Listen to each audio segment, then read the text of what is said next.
તાપી જિલ્લામાં સોનગઢ સહિત સમગ્ર તાપી જિલ્લામાં આદિવાસી સમાજ દ્વારા આદિવાસી સમાજના ઉદ્ધારક ભગવાન બિરસા મુંડાની જન્મજયંતિ ઉજવાઈ હતી।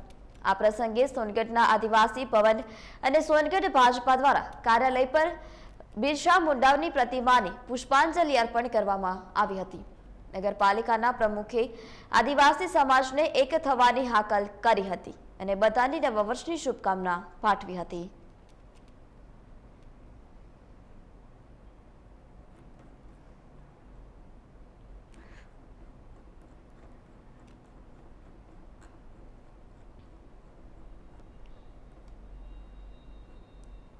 તાપી જિલ્લામાં સોનગઢ સહિત સમગ્ર તાપી જિલ્લામાં આદિવાસી સમાજ દ્વારા આદિવાસી સમાજના ઉદ્ધારક ભગવાન બિરસા મુંડાની જન્મજયંતિ ઉજવાઈ હતી।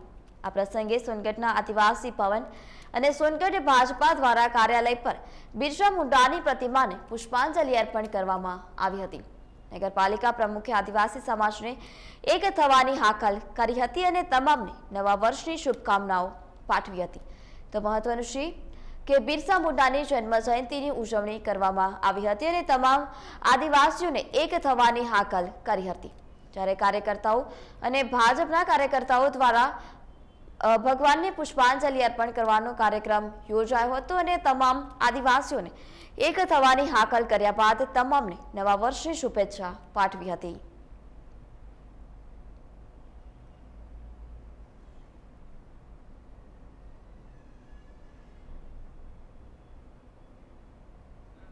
બિરસા મુંડા મહાનાયક જયંતિ નિમિત્તે આજરોજ સોનગઢ નગરમાં બધા ભેગા થયા છે અને 145મી જયંતિ બિરસા મુંડા મહાનાયક જે આપણા ઝારખંડમાં નાના એક છોટા નાગપુરમાં જન્મેલા, જેમણે અંગ્રેજો સામે એક લડત ઉપાડેલી હતી, તે આખા વિશ્વમાં આજે પ્રસિદ્ધ થઈ ગઈ છે અને તે પોતાના આદિવાસીઓના હક માટે અને પોતાને સામે દમન થઈ રહ્યું હતું તેમની સામે લડત માટે એક મહાનાયક તરીકે ઉભરી રહ્યા છે। આદિવાસીના એક ભગવાન તરીકે એમને પૂજવામાં આવી રહ્યા છે અને તેમની આજે જયંતિ છે, તો જયંતિ માટે સૌ નગરજનો ભેગા થયા છે અને તેમને જયંતિનું બિરદાવ્યું।